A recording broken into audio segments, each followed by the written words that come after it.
नमस्कार दोस्तों, इस कहानी का शीर्षक है ब्यूटी एंड द बीस्ट।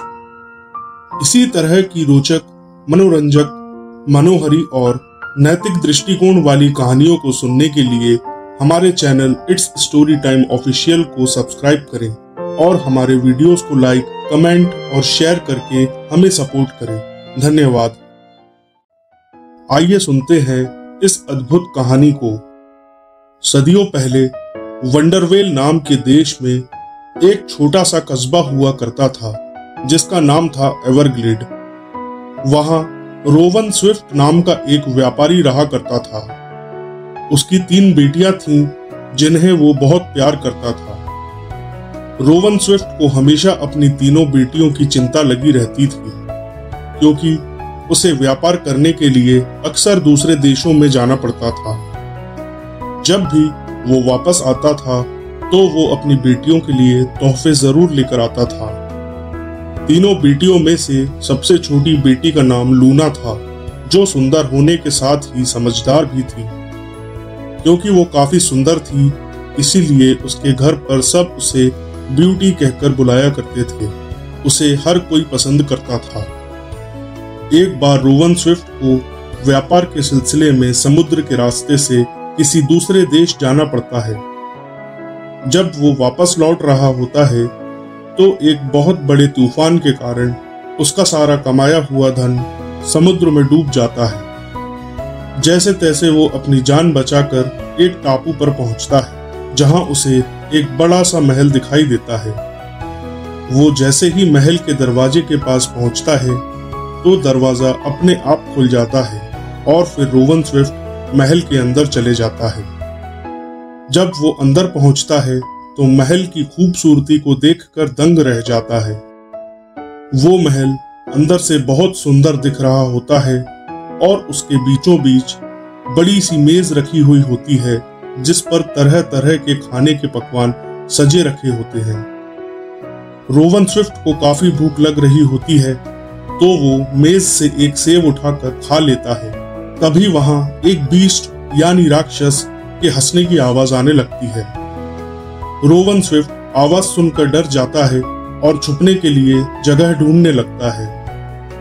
तभी बीस्ट रोवन स्विफ्ट से कहता है कि डरो मत, आप हमारे मेहमान हैं। आप जो खाना चाहते हो आराम से खाकर जा सकते हो। बीस्ट के इस व्यवहार से रोवन स्विफ्ट बहुत खुश हो जाता है और फिर वो पेट भरकर खाना खाता है और फिर उसे धन्यवाद कहकर वहां से जाने लगता है। महल से बाहर निकलते हुए उसकी नजर एक गुलाब पर पड़ती है। वो गुलाब को उठाने की कोशिश करने लगता है। ये देखकर बीस्ट को गुस्सा आ जाता है और वो रोवन स्विफ्ट पर चिल्लाने लगता है। वो कहता है कि तुमने बहुत बड़ी गलती कर दी है और अब इसकी सजा तुम्हें जरूर मिलेगी। अब तुम्हें जीवन भर यहीं रहना पड़ेगा।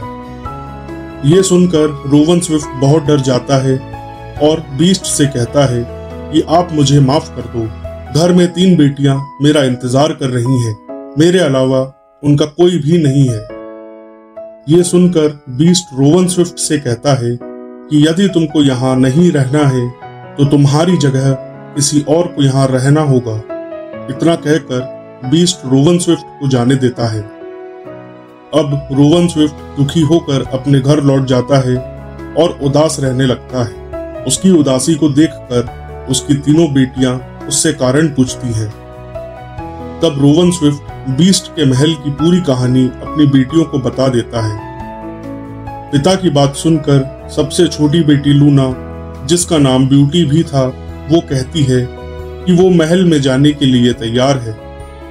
ब्यूटी की बात सुनकर रोवन स्विफ्ट उसे काफी समझाने की कोशिश करता है, लेकिन ब्यूटी अपने पिता की बात बिल्कुल नहीं मानती। मजबूर होकर रोवन स्विफ्ट बीस्ट के महल में अपनी सबसे छोटी बेटी ब्यूटी को भेज देता है। महल पहुंचकर ब्यूटी अपने हंसमुख स्वभाव से सभी को दोस्त बना लेती है और बीस्ट भी उसके आने से बहुत खुश था।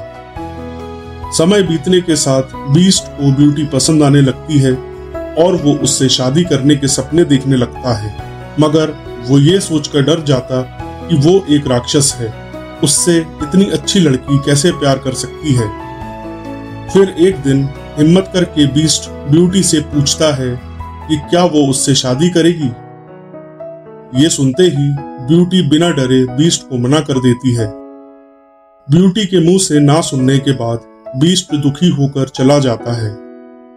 बीस्ट रोज ब्यूटी से शादी की बात करता और वो रोज मना कर देती।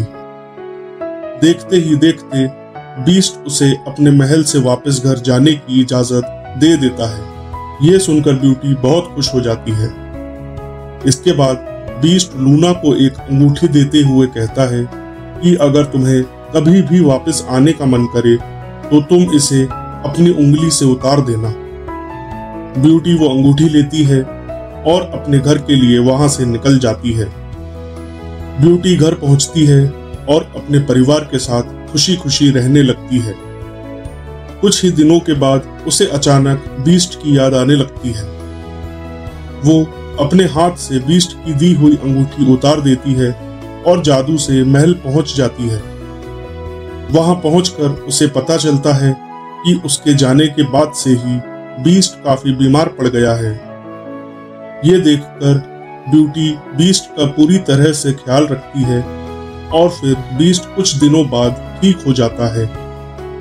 ठीक होने के बाद बीस्ट ब्यूटी का खूब ख्याल रखने लगता है।